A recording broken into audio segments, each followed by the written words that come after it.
tayo guys. It's a beautiful morning today.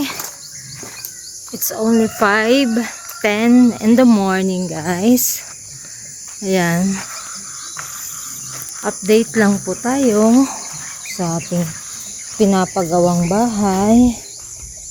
Ngayon ay pang 21 days na. Ayan guys.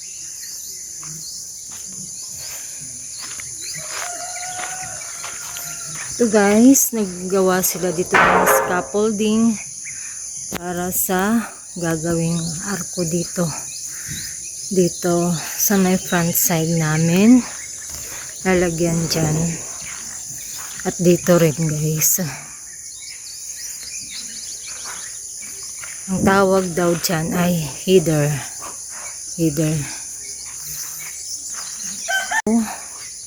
Nandun na si Mister. Ano naman siya, umagang-umaga. Nilalagay yung mga tools dito. Pinabuksan. Kasi kahit wala pang dito, talagang hinaharangan namin yan sa gabi. Itong exit, hinaharangan namin yan. So, update tayo guys. Ito na nga. Nakagawa na sila kahapon. Natapos nila yung yerong ilagay at nailagay na nila yung ating fascia board. Yan.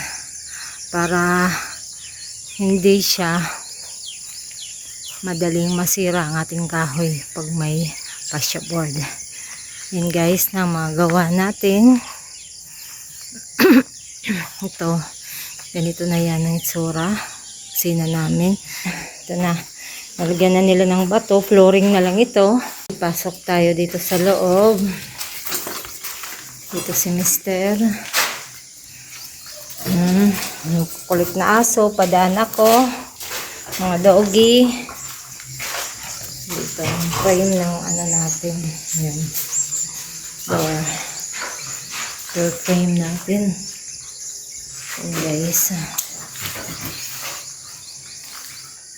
Pinapatigas pa yan, sinisison pa yan bago ilagay ang ating pintuan na binili namin.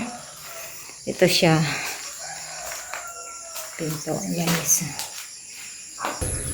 Pinutol na ni Mister yung papaya dyan. Kasi baka mapunta rin naman siya sa bahay, kaya kailangan ng putulin. Gilid na gilid talaga siya sa may kusinang part namin.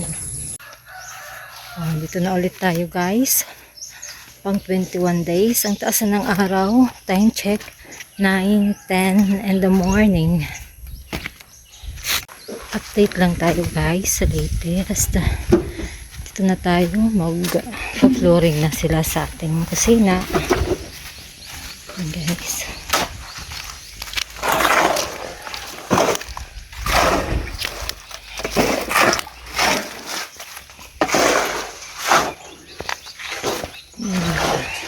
Ayan.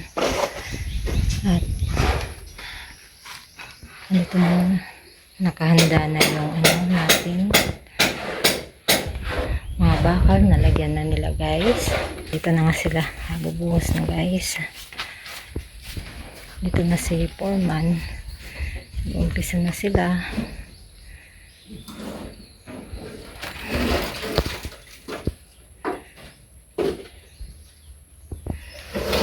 Samantala guys, dito naman meron naman kaming inumpisahan na to ng mag-ama ko.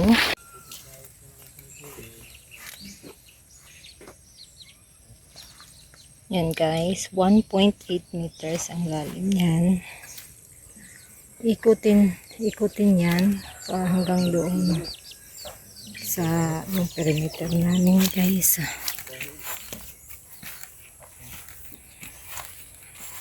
Para hindi na papalit-palit ng poste. Kasi dati yung ginawa namin poste dito ay kawayan lang. Ganyan mga posting kawayan na wala pang isang taon. Siyempre, wear and tear, na ulanan, na arawan, kaya ayan, madaling masira.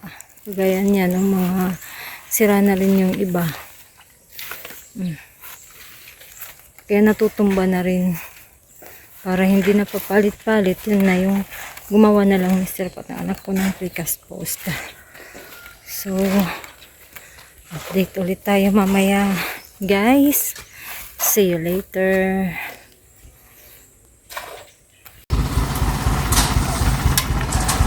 Delivery namin ngayon, guys.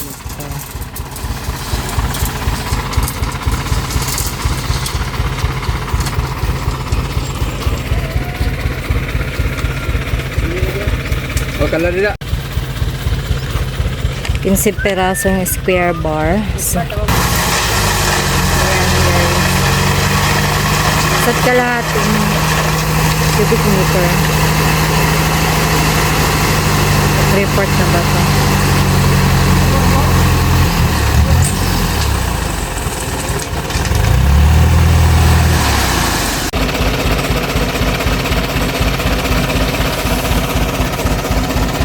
Isa't kalahating kubiko na 3/4 na gravel para sa mga precast post namin, guys, kasi lalagyan namin ng semento.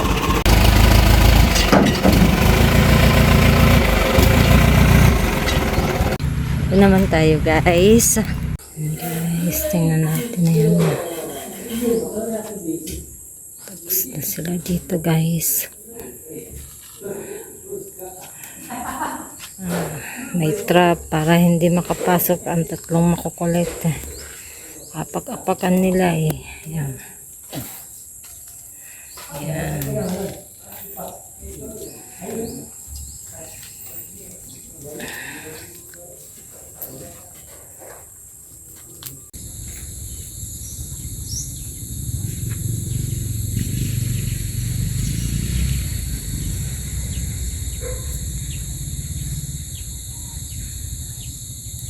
Tapos na naman ang isang magandang araw sa ating buhay, guys, dito sa baryo. Ayan, doon ang mister ko at ang anak ko.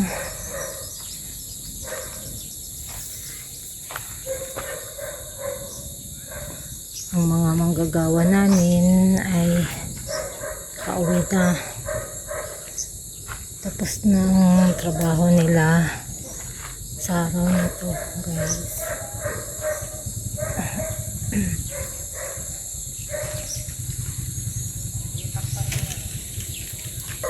Please like, share, and subscribe at pakihit na rin ang notification bell para lagi po kayong updated sa susunod ko pong mga videos. Thank you so much, everyone.